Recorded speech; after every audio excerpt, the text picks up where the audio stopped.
This episode is brought to you by, well, me. I wanted to take a quick second to thank you for watching and listening. It means the world, because in 2008, when I created this show, I was in a very different and difficult place. Up to that point, I'd worked for about 11 different companies and bosses. My last real job with a paycheck and health benefits was at Universal Pictures, working on the brand marketing and strategy team in the home entertainment division with budgets of over $30 million. I left Universal to pursue my dream of becoming a writer, director, and producer, having my own production company. So my little startup was brand new and self-funded, heading into the Great Recession, and I felt like I was in huge trouble. I created Behind the Brand to solve my own problem. The idea was to produce a show about innovators, entrepreneurs, and the stories behind their success so that we could take a page from their playbooks. Millions of you now watch and listen to my show every month, and I'm so grateful. And over the last few years, I've seen a lot of shows popping up that look like us, which is fine and predictable. But if you're new here, here's how I'm a little bit different. If you asked me how I built this, I would have to answer, it was an original idea born out of necessity, not imitation. I'm not a journalist with a fancy pedigree or someone who's never worked in business. This show is not distributed by one of the largest publishers in the world. We are fiercely independent, and I'm proud of it. We don't have gimmicks or torture our guests with ridiculously spicy food to distract you from noticing that the show isn't really that great in my opinion. I'm not one of these multimillionaires who built a show to promote their huge life insurance company, wine business, or real estate empire, or to sell you self-help programs. I'm not a VC who cashed out or inherited family money, then decided to start a podcast for fun. Nope, I'm probably a lot like you. I'm married, raising 4 kids, and running my business. I'm in the trenches every day trying to keep my head above water and figure out how to be a little bit better tomorrow than I was today. I'm your eyes and ears when I go behind the brand. Thank you again for all the love and attention. There's no way I could do this without your support. If you feel like it, don't forget to leave a review with as many stars as you think is fair. Leave me a comment or ask me a question, and I'm happy to respond. If you'd like to get in touch, you can find me on the socials. Or if you'd like to get an occasional email from me with some special insights and perks, go to behindthebrand.tv and subscribe. Now let's get into our show. You got to find another metric to put forward then, right? Another proof of concept, essentially, right? Yeah, so let's talk about metrics for a second, because I know a lot of people who watch my show worry about the same thing. I have this ROJ measurement instead of ROI. It's my return on joy. Good, I love that. So if I'm happy, then that is like 90% of it. Okay, that's huge. But there is such thing as a starving artist, right? So you could be super talented and no one buys your art. Mm-hmm. You become famous after you die. What good does it do you? Right. You could argue, you changed the lives of many people after you left this earth, but at the same time, you're not really around to make that argument at that point, so. Right.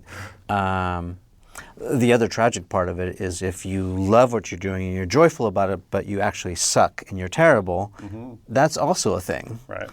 And that's why I mentioned, a lot of these other guys have the luxury of having that, I don't call it a safety net or a foundation of having built an empire on doing something else, and then they decide that they can do a show because they can. And so it's an internal struggle all the time. Like, am I on the right path? Am I doing the right thing? Yes, I'm happy. Can I sustain this? Oh, wait, it's now been 10 years. I guess I'm on the right path. It's yielding other benefits and results. And if I don't know how you calculate the ROJ, but my sense would be, a starving artist in that example, in the classical example, the starving artist doesn't care what anybody else thinks about his work. And I think there's a kind of a third model where you are making art or whatever it is you're doing for the sake of doing it because it inspires you, it brings you joy. But part of the joy you derive from it is in how people engage with it, right? Hey, what's up? I'm Chris Guillebeau. I'm an author, traveler, entrepreneur. Got a new book called The Money Tree. I'm excited to be here on Behind the Brand with Brian Elliott. We just sitting back, chopping it up, reminiscing about the good old days and all that. tracking my roots, where I came from and where I'm going.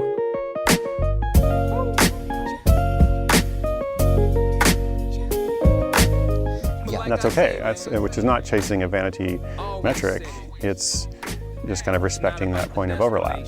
Yeah. You don't want to just be, you want to be in your cave and make something. This is how I see it. It's I want to, withdraw and make something, but then when I share it, it would be nice if it makes a difference to somebody out there. Yeah, and that's the other piece of it. If I peel it back a little bit further, there is an ROI measurement, but it's a return on impact. Yeah, also good. And Seth would use the term, work that matters. Mm-hmm. So, does it matter to me? Is it making me a better person? That's also part of it. Right. And the answer is yes. I mean, just being able to sit next to you and have a little bit of your fairy dust rub off on me is actually incredibly valuable. Mm-hmm. So, I showed you off camera, we were watching that little piece of best advice. Incredible video, yes.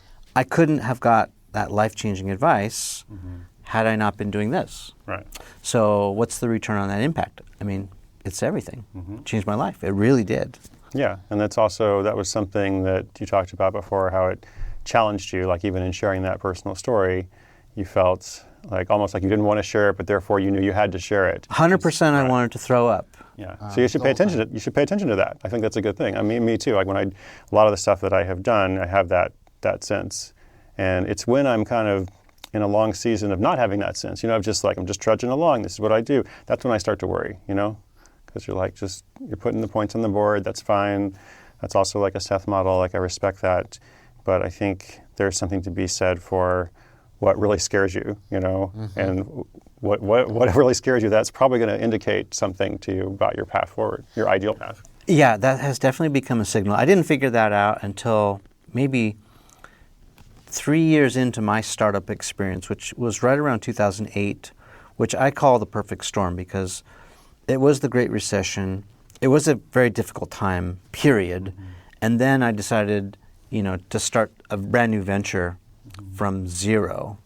But I did recognize a few years in that when I got the friction, when I felt uncomfortable, it's this term that's become very popular, getting comfortable with being uncomfortable. It was a signal that I'm on the right track. And then the next level to that came with rejection. I recently just, opined a little bit about this out in the open somewhere on Twitter or something, but I wrote about how rejection has so much irony and hidden gems built into it that sometimes you feel, you feel like you're being rejected, but it's almost like you're being redirected. And that you have to really figure out, sure, it could be a signal that you need to go back to the drawing board, that your stuff's not as good as you think it is. But it could also just be a no for now, wrong time and place, so many variables that if you quit too soon, you may be missing out. There's this story right from this book that everyone reads in high school, Think and Grow Rich, right? You remember that book? Yeah, I don't think I ever actually read it. I know of it, in the culture, but I never read it. But. Yeah, it's sort of, lore at this point, but there's a story about this gold miner in the gold rush. Oh, okay. I know where you're going with it. Go ahead. Yeah, and he's mining and he's 3 feet, from gold, and he doesn't know it. Yeah. And he quits too soon. But he's only 3 feet away from the biggest gold mine in the history of gold, whatever. But you know what my problem is with this story, Brian? I feel like so many people are living their lives holding back from a change they need to make because they think, I've done it for so many years or whatever, and maybe the better thing is actually somewhere else. And so when I think about that story, I'm how many years did that dude, how many years did he invest before he quit? What if he spent 20 years or something, he could have been doing a lot of other stuff during that 20 years. Yeah. And also you don't know that the whole point is he doesn't know that he's 3 feet from the gold or whatever. Yeah, there's opportunity costs that you don't know about. Right. So I think maybe you could have had a singing career. Right, it's something, I think all the advice you hear about, just go for it, just start, a year from now, you'll have wished you'd started today. If you replace the word start with stop, I think it's just as valuable. There's stuff you're doing right now that is keeping you from something greater, whether it's your calling or just some important work or some project. And if you stop some of those other things, you'll be able to move forward with that. I like that advice. I think that has a built-in assumption that we're self-aware enough to understand our strengths and weaknesses, right? Because in order to do that, you have to have a lot of courage to be like, you know what, I am pretty awesome, and I could quit mining and I could go try and get have a singing career. Sure. Because I think I'm that good. Right. Right. That's where the guy's getting his joy, though. Right. It goes back to factoring in some of those other things that are important to us. I think change in general is hard, right? I think change is like, any kind of decision that takes us away from like what we're currently doing, whether it's good or bad. Like if we're on a trajectory that's working somewhat, I think that's actually more dangerous. When you're on a trajectory that's working somewhat, do you know what I mean? Yes. Like it's okay, it's all right. It's not like a miserable job. You hear from somebody who has a miserable job, like, well, you should quit. Like, what's wrong with you? Yeah. But you hear from somebody who has a good enough job. I got benefits. Like I don't really love everything I'm doing, but there's like a free yoga class on Thursday that it's like, that's when it's hard, right? Yeah. Do you watch The Office? Yeah. So one of my favorite scenes, and they do all these little cutaways with the Jim and Pam. Right. It's this OTF, this little cutaway of Jim, and he's talking about how he's been working at the paper company, and he's like, so I've been here 13 years. 13 years. And you kind of see in his face, he's realized that moment that so much time has gone by because he's been comfortable. Right. It's that complacency. It's not been terrible, it's not been awesome, it's just been sort of right in the middle, lukewarm. Yeah. And do they just leave it like that? Like, I don't know if he says anymore. I don't remember that clip, but I think it would almost be smart to just leave it like that. They did. Like, let the audience into like, oh. They cut away, and he just has that light bulb moment. Yeah. Which is also foreshadowing for when he actually does start his startup. Right. But I couldn't agree more that change is hard, and arguably the most dangerous thing. I think it was Seth who told me sometimes the riskiest thing you can do is play it safe. Yeah, right, for sure. And I've taken that to heart. On the other hand, I do appreciate change at this point because when I get punched in the mouth, Mike Tyson, I don't know, I'm a sponge for these quotes. I don't know why, but Mike Tyson, right, is credited with saying everyone has a plan until they get punched in the mouth. Yeah. Which is so true.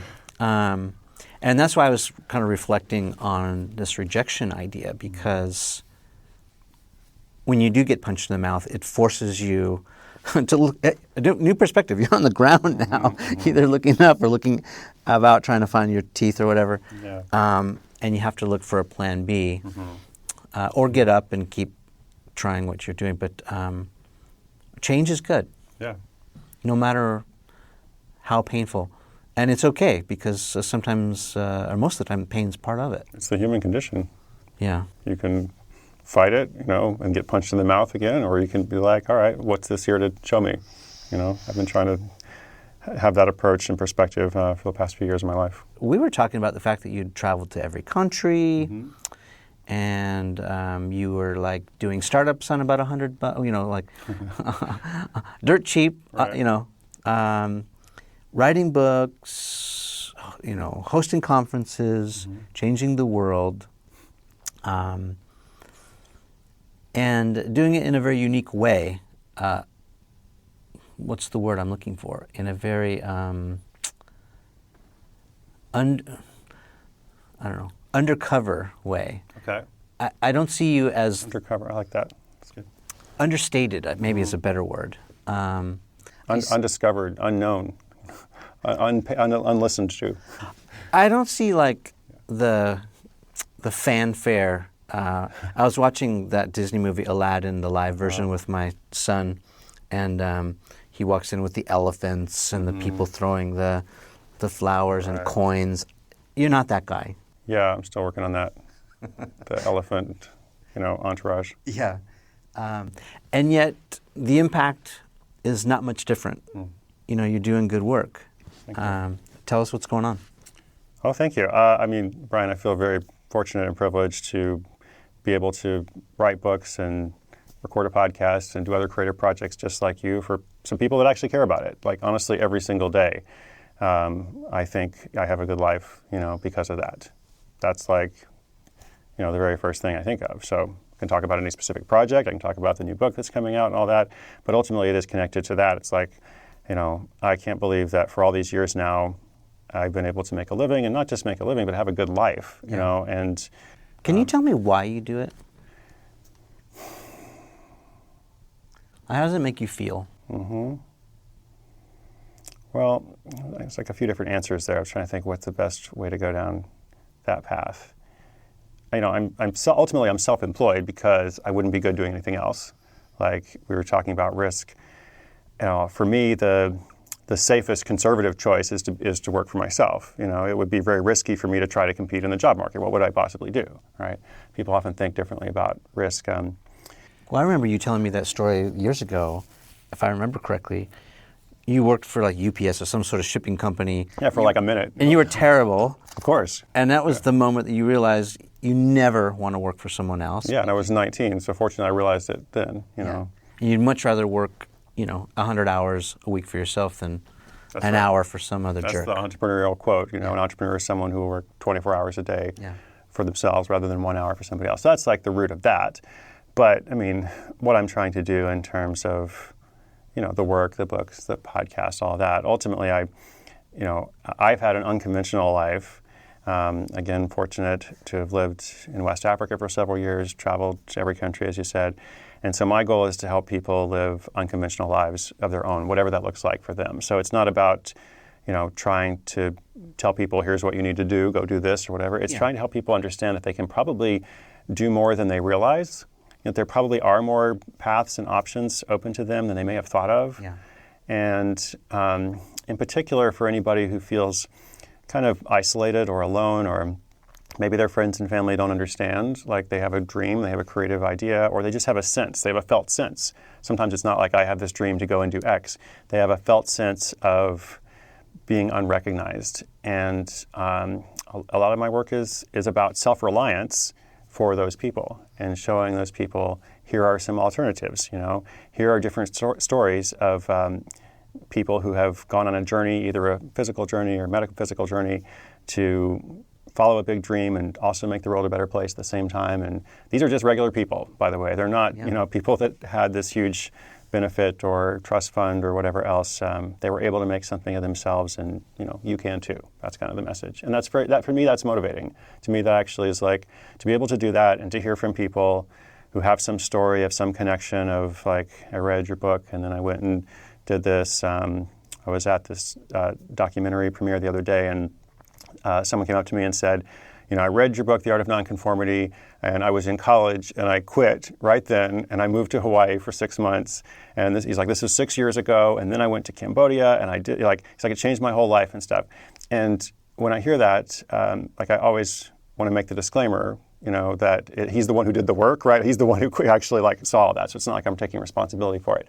But I find it motivating to have these little touch points and to be like, oh, somehow in his life, he was, going through this place of discontent and somehow stumbled upon this resource, and it helped him in a small way make that change. I like that. Yeah, there's so much there that I think I want to underscore because it's subtle. Mirroring is so important. For lots of different reasons, in my opinion. To be able to see someone, you can see yourself in them. Oh, I'm kind of like Chris.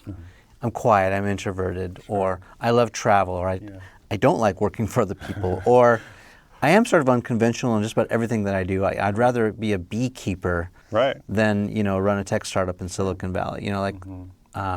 There's all types of personalities out there, and to have someone that resonates with you to be a mirror at whatever age. Because you could hit the restart button, and you're 45. Absolutely. Oh, totally. Absolutely.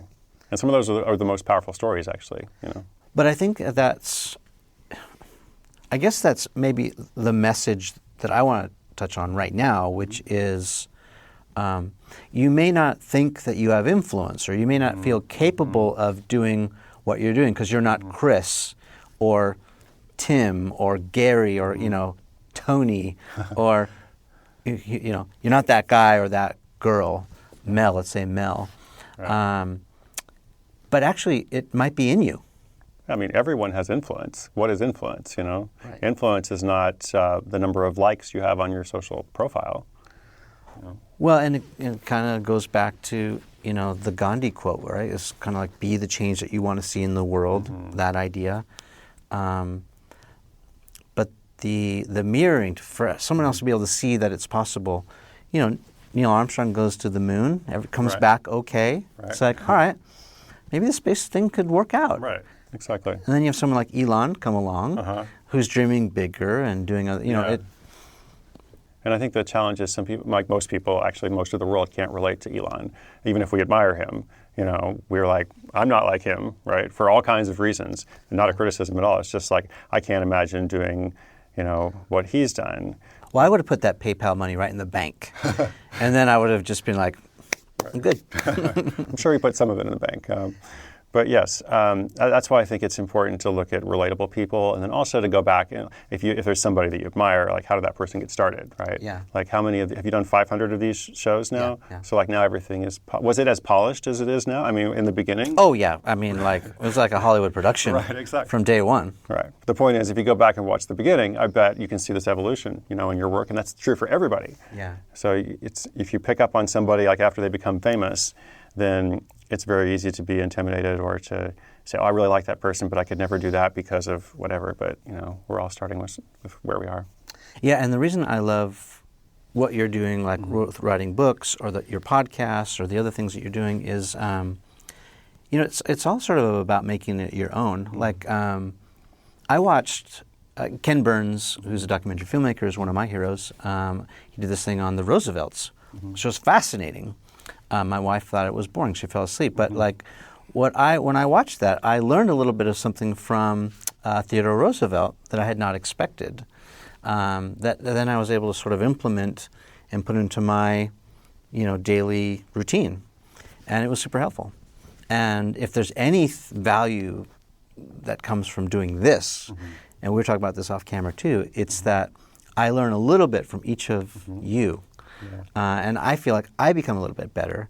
And as a result, what I'm trying to do is help make my audience a little bit better if they can learn something. Because we all interpret this differently, right? Like the meaning to words are not in the words themselves, they're in people. And so as we hear either emotive language or triggering language or something that jars us or inspires us, that's where the magic can start to happen.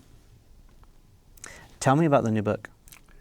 Yeah, the new book is called The Money Tree. I like it already. Oh, thanks. Subtitle is Finding the Fortune in Your Own Backyard. So let me guess, the best time to plant the money tree was 20 years ago. Right. The next best time is right now. Okay. Pretty good. I didn't actually put that in the book. I should go back.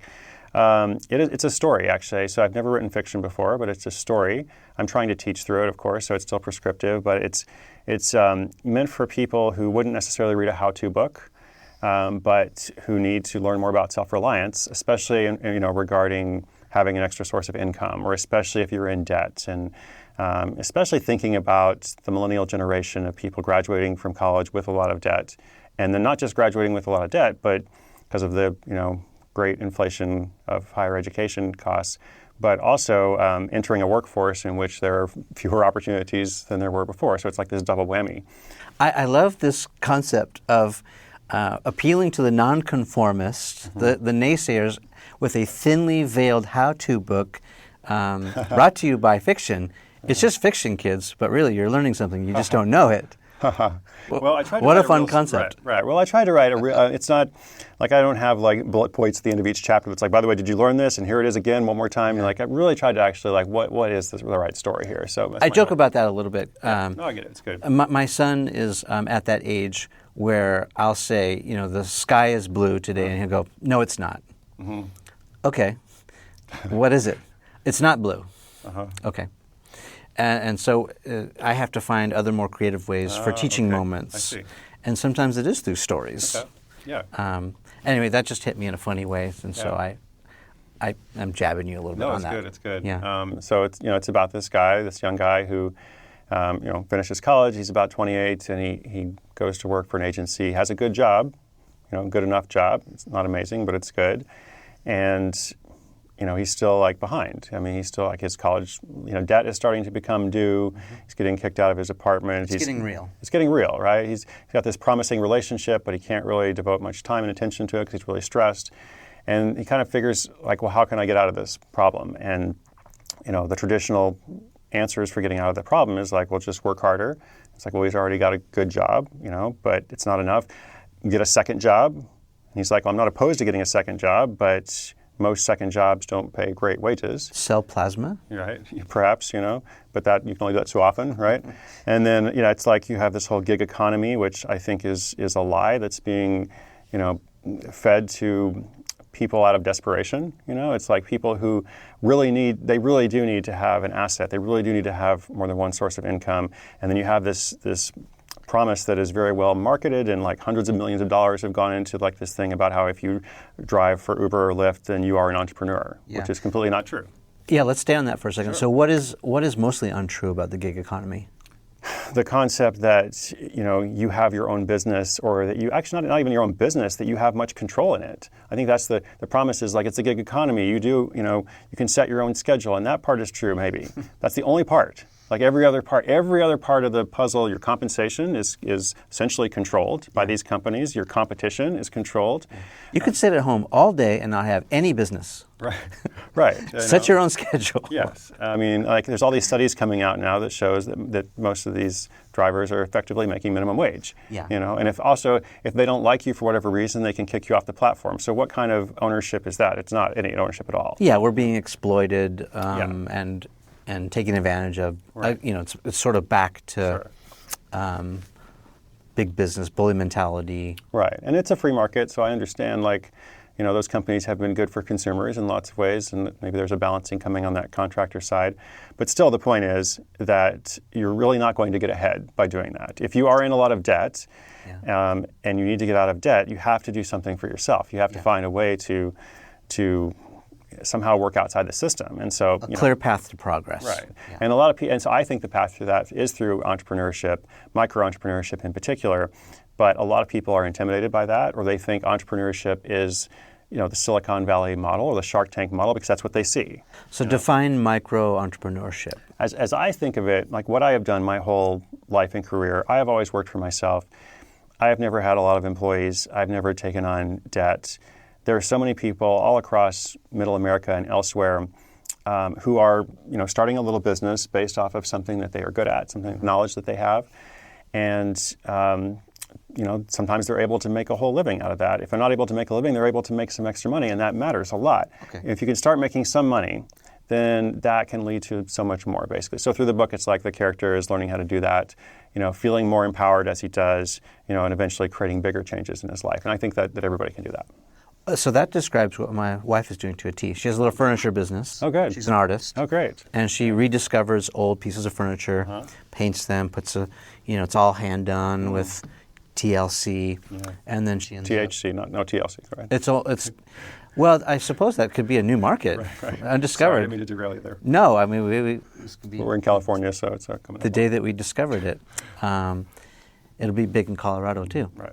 But yeah, she completely flips it, turns it around, and she finds it on Craigslist, or sometimes it's given to her because people just say, "Get it out of my house." Yep. She'll sell it for $1,200, or amazing. So that's micro. So anybody can do that. That's the thing. Yeah. This is how I got started 20 years ago. We were talking about the UPS job. I learned how to buy and sell things on eBay, which was like a new website at the time. But ironically, basically what I did then can still be done now. And anybody has access to it. So it's not like everybody should go and become a professional reseller. That's not what I'm suggesting. But if you're trying to get out of a hole, this is an easy way to gain entry to this world of working for yourself if you've never done it before. Okay, so and I love this. So I have a quick question to interject, which is, here we are in 2020.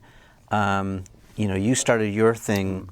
Was it 10 years ago, 15 years ago? It depends on how you think. My blog and stuff about 10 years ago. Okay. Working for myself 20 years ago. So I can hear the comments already. Oh, well, that was then, this is now.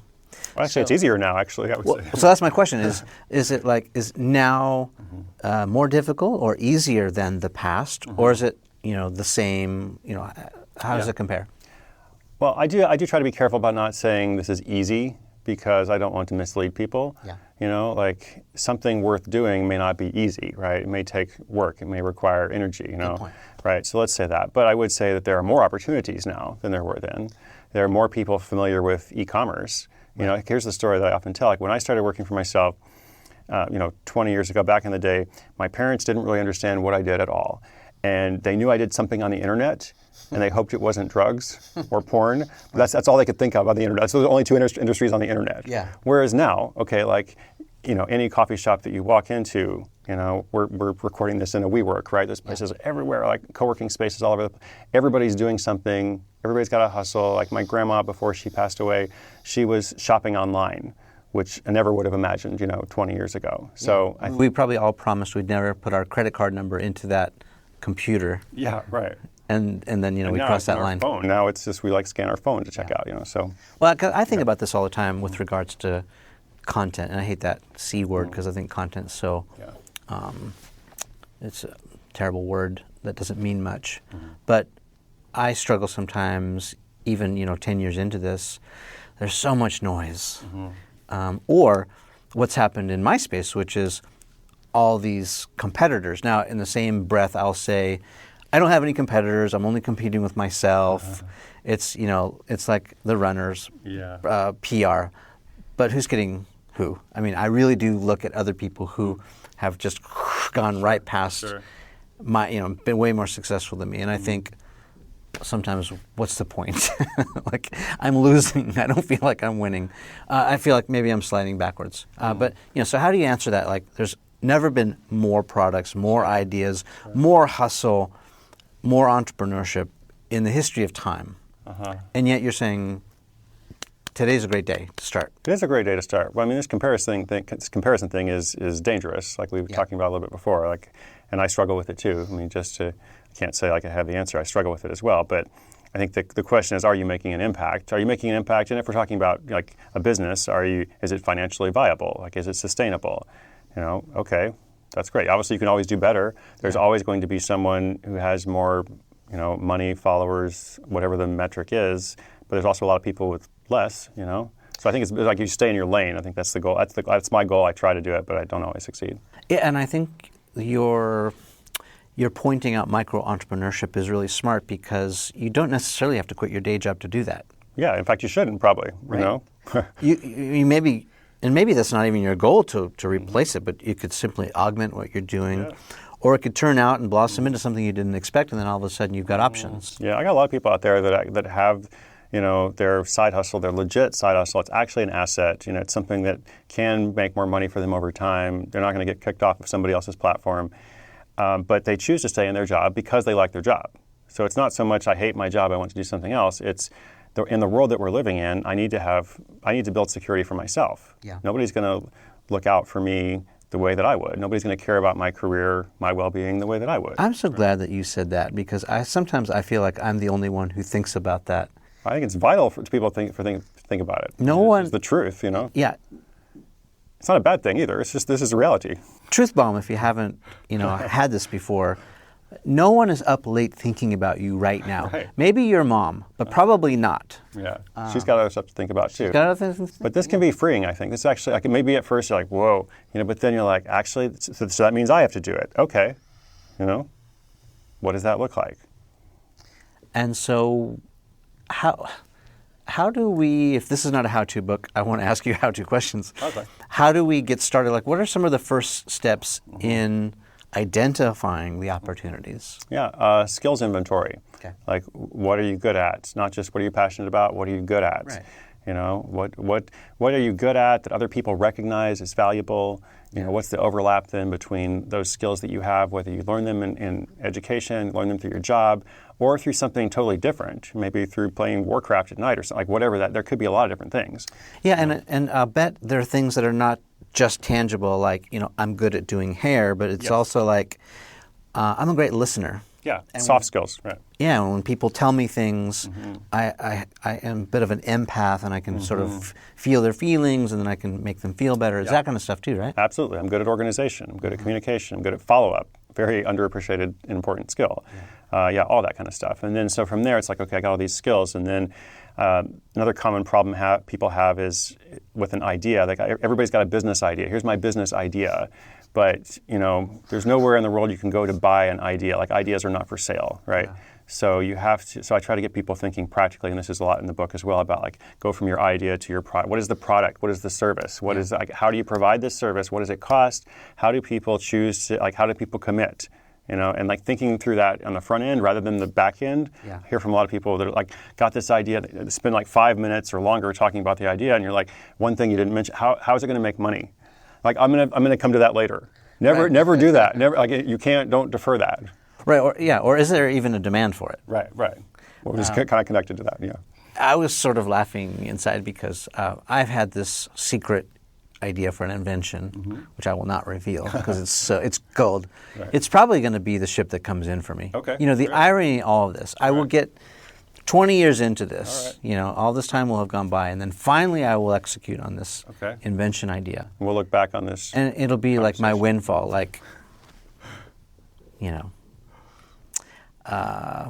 so interesting. Yeah, make sure that there's demand for it. Make sure you figure out the plan, how to tangible idea, and then begin experimenting. Like the guy in the book, Jake, he starts selling his college textbooks. He realized he has these college economics textbooks, and he kept them in his closet because one day he'd look at them, and he never took them out of the closet. So he starts selling those on eBay, and then realizes, or some auction site, I don't think I specify what it is, and then it's like, well, what if I could buy other texts? There's a whole market in this. Yeah. And he starts doing it, and he makes like $20 to $30 an hour. And he's like, well, I'm making this much without even knowing anything about this. If I learn more about it, if I specialize, where can I get more textbooks to sell? And then if I have this knowledge, what else could I sell? And like one thing leads to another. So how far down the river should I look? As I see this thing evolving, like, should I be looking 3, 6, 12 months? Should I be looking 3, 5, 10 years? Like, should I be thinking that much about it? I think it depends on what season you are in life. I think, and your experience. I think people are intimidated to think about like the 3, 5, 10-year plan, all that kind of stuff, especially if you're in a situation of desperation or you're trying to make a change or things aren't good. It's really hard to be like, where do I want to be 10 years from now, and what's the step before that? Like, I would say, what's the step in front of you right now? What's the textbook that you can sell? Yeah. What is the thing that you can do if it's debt? What's the thing you can do to make $500 more next month? Do that, and don't worry about the strategic plan. Let me give you a little more context to what I was thinking. I probably answered the wrong question, but go ahead. Not at all. Let's take me, for example. Okay. I can be the case study. All right, so this is going to be a different answer. So this production company was my great idea, and it has been a great idea, and it's certainly, we talked about ROJ, return on joy, return on the impact, the investment and all that. Here I have invested all this time, energy, and equipment. I have sunk cost and capital and all that. To a certain extent, I've swam out into the middle of the ocean, right? And so the shore is a certain distance this way, and the next island is a certain distance that way. Huh. Interesting place to be. And so it's like, if I would have thought as I was swimming out, about, well, whether it's bandwidth or like causation, like, okay, if you do this, then this will, you'll need to do that. It might have been beneficial for me to have a little bit more of a long-term plan, but I didn't. I jumped in the water and I started swimming. Okay.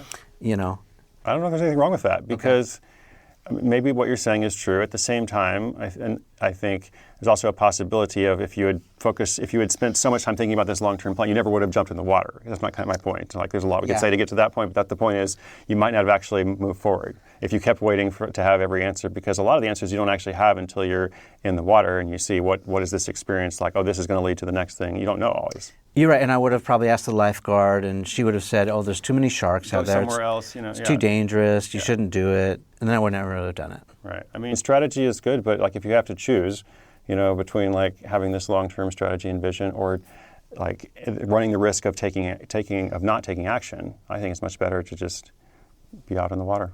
What other lessons for nonconformists do you teach in this book? Lessons for nonconformists. Well, there's a number of false starts in it. Like he's trying some stuff and it doesn't work, which I think is important to highlight because your first idea may not work, but hopefully you can learn what didn't work about it. So let me ask that. So what are some signals to know when you should cut bait or push through? I think there are two important signals, and one is is it working? Like practical nuts and bolts. Is it actually? Are you getting the response from the market that you need to have? Okay. Simple. And then you put it up for sale. You sold one. Right. Well, if you're selling something for $10,000, that's great. If it's for $2, that's not great. If you sold one, and then also is your heart still in it? Right? Are you still getting this return on joy from it? And if you're not getting that return on joy and it's not working, that's the time to do something different. Here's a question that's been coming up to me. People ask me a lot about money. Like, life isn't all about money? Why are you trying to help people only with money? And I'm like, well, ultimately it is about self-reliance. Okay, and money is a part of that. But I think it's very privileged and kind of condescending to to tell people oh, money doesn't matter so much. If you're saying that, you're not poor, right? To tell a poor person or somebody who's really struggling, money's not the big, happiness doesn't relate to money. Well, if they can't, they can't make decisions without worrying about next paycheck or something, then then you are very limited. And money will help you have more options to do what is important to you, to provide security for your family. So that's why I'm trying to push on that. These food stamps don't buy diapers, I think, is what Eminem said. Right, exactly. Or even if you're more, higher up than that, you're still limited. Debt is very limiting, I think. And so I think if we can try to remove that from people, then I think that's valuable. I will replace your limiting and one-up you and say that debt is crushing. There you go. Soul-crushing and life-crushing. And then the opposite is when you get rid of the debt, how does that feel? It feels like a tremendous relief to people. Yeah. I hear people I feel like I have a new life, So that's... Yeah, and when I hear you talk about self-reliance, I'm totally on that same page. But I think about control. Yeah, right. As someone, from a very early age, whose control is definitely a trigger with me, and I've struggled with feeling like I didn't have control. My mom was divorced 3 times before I was 16, and I felt like I was just sort of shuffled off to the next house. I felt completely out of control of my destiny, and I think as I look at it as an adult now, that's why I'm doing what I do now. Is because for better or for worse, no money or whatever money, I'm in control, and I get to choose. It's one of your primary values. It's one of my freedom, autonomy. When you have that freedom and autonomy, then if you want to work a regular job, that's great. Go do that. Yeah. It's because you have to do it. That's what's the problem, I think. Yeah, or if you work for stupid people. Yeah. Also. That's also downside. Yes. So to wrap this up, give some parting words of wisdom, some advice to those who might be struggling in this space. Okay. First of all, thank you for watching. It's a privilege to be on Behind the Brand with Brian. So for 10 years now, with all of my work, whatever I've been trying to do, my message or my mission statement has been, you don't have to live your life the way others expect. And throughout your life, whether it's childhood, adolescence, early adulthood, later, there are going to be all kinds of people who have all sorts of expectations and assumptions. And what I hope to do throughout the scope of my life, is to show people that there is another way. And so I don't have advice on telling you here's the way you should go or here's how you find that way. I just want people to know that there is another way.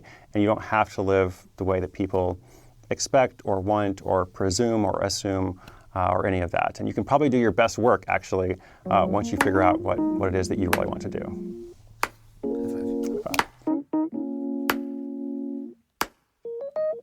I mean, we were just sitting back, chopping it up, reminiscing about the good old days and all that. Tracking my roots, where I came from and where I'm going.